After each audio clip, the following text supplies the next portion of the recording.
আপুনিও মধুৰিআম খাই ভাল পায় নেকি? কিন্তু সাৱধান,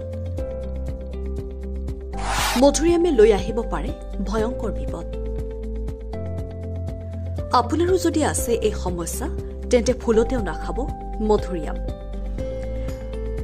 মধুৰিআম সকলোৰে পৰিচিত। এইবিধ ফলত প্ৰচুৰ পৰিমাণে ভিটামিন চি থাকে।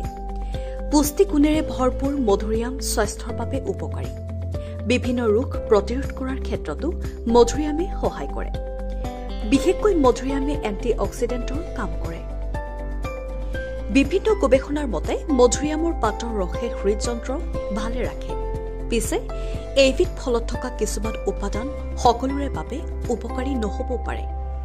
বিশেষজ্ঞসকলৰ মতে মধুৰিআম উপকাৰী হলেও অত্যাধিক খালে ই ক্ষতি কৰে।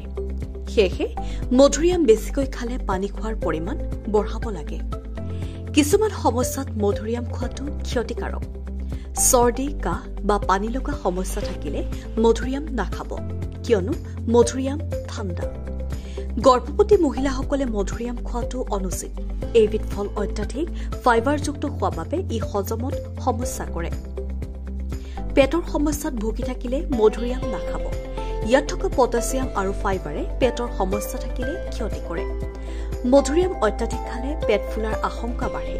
ইয়াত থকা ফ্ৰুক্টোজ নামৰ উপাদানবিধে হজমত যথেষ্ট সমস্যাৰ সৃষ্টি কৰে। ফলত পেট ফুলে আৰু গেছৰ সমস্যা হয়। দাঁতৰ বিষত মধুৰিআম খাব নালাগে। বহুতে পকা মধুৰিআম খাই বহুত ভাল পায়, কিন্তু পকা মধুৰিআমে দাঁতৰ বিষ বঢ়ায়।